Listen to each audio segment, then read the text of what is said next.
video looks good on like. Back with D Boards. So let's go into D Boards personally. Let's see what kind of projects you got in mind that you might want to come out with.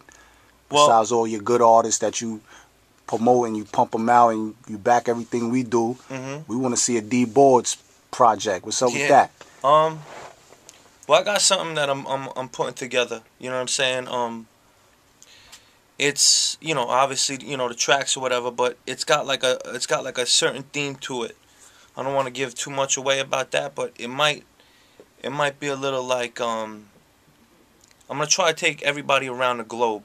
So what I'm trying to do is get samples from and records from this certain area of the world, this certain area of the world, this certain area of the world, this certain area of the world, and combine them into one big thing and make it seem like music is universal, hip hop's universal, because you could sample from whatever. I mean, I've been sampling from Indian music, Turkish music recently, and it's just like you can find inspiration anywhere. And I just want to show that in a light where, you know, hip hop and production, for the most part, could be seen as, you know, a universal language.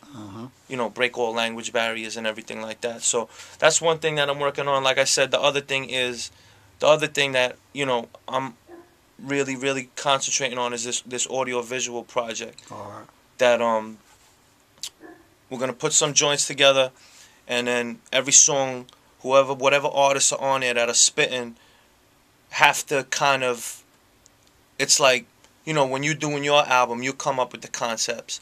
On this type of record, we're coming up with the concepts, and the artists have to kind of come around that concept and find their gap and fit where they, you know, get in where they fit in with that concept, because that concept is then gonna get taken to the next level, which is the video.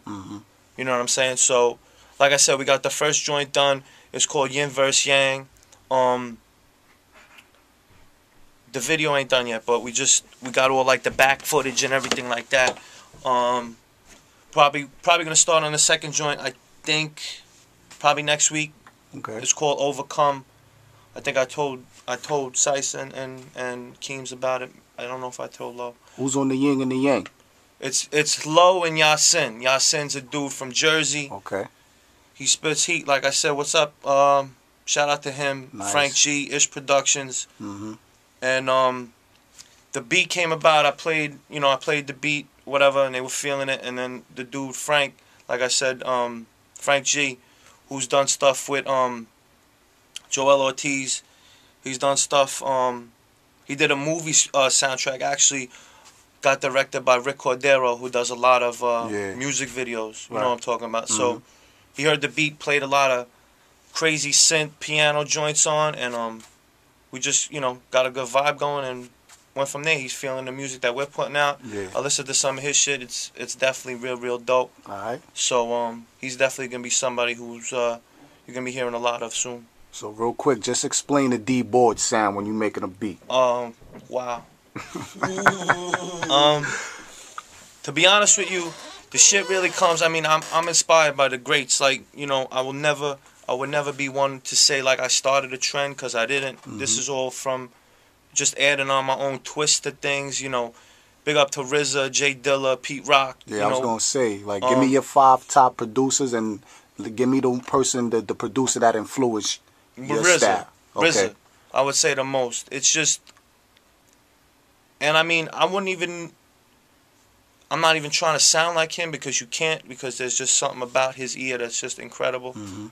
I just was so inspired to do music because of him, and because he also made full albums with artists.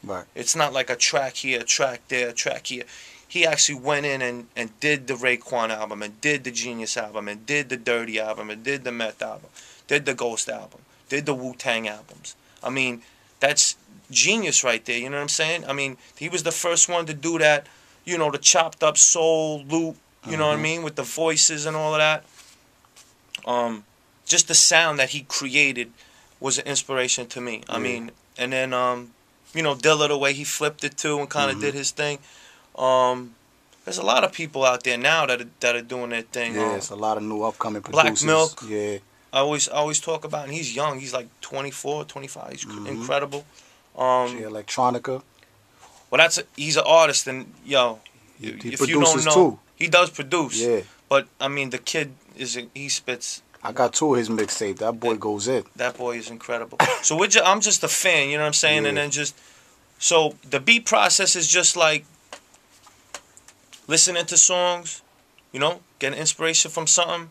Could be a melody, could be a loop, could be a hook, could be something that somebody says, could be a different instrument different sound that I never heard before. And go from there, build from there. Add the drums. Hopefully the drums knock. That's the most important part, I think. I'm gonna ask you this: can other artists get production from you, or is everything just mainly within the family right now?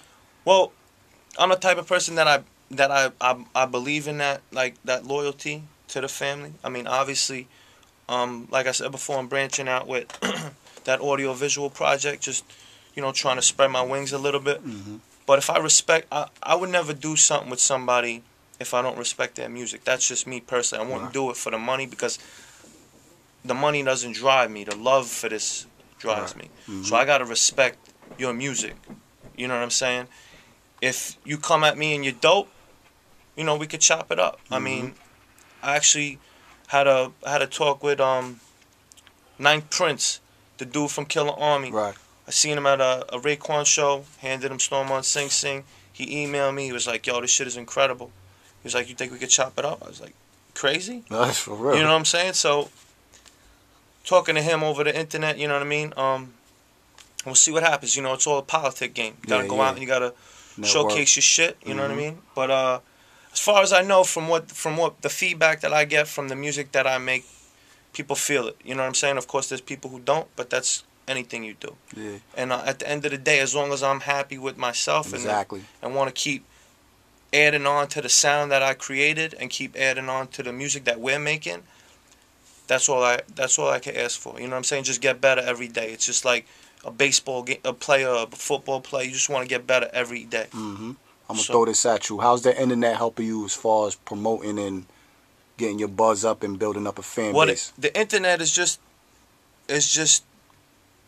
what it's called, World Wide Web. You could touch people all over. And I mean, the people that I have around me that are just web freaks, Chris, Pete, they show me how to do certain shit and, get on the web and, these social networking things that a lot of people, they're kind of, overflowing with that now, but there's a way that you could do it, where you're promoting, without saying too much, but you're promoting what you love without shoving what you're doing down people's throats. Right.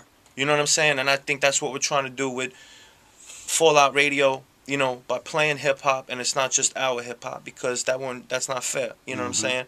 We're trying to give love to people who are coming up, and not only coming up, but just dope and not on the radio, because there's 5 artists that are on the radio.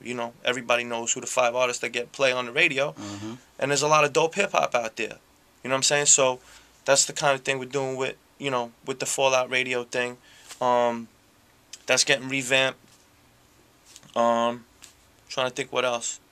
InnerShelter.net still got free downloads and all that. Every day. You could go get that. But going back to the internet, I mean, it's definitely crucial these days. Yeah, definitely. If you want to be, it ain't 95 anymore. You know what I mean? If you want to be an artist.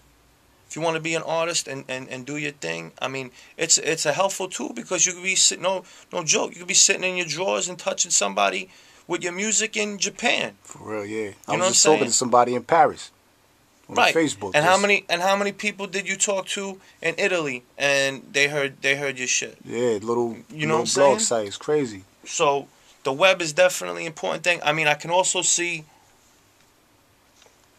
the negative flip to it too, because overexposure and too also much access to an artist. Not only that, everybody's an artist. Right. You know what I'm saying? It's just oversaturation of music, which is cool. And no paper for it. But there's an oversaturation of music, and the one thing that I want to stress to Sice TV is that because you're interviewing me, so I'm just gonna speak my piece on this.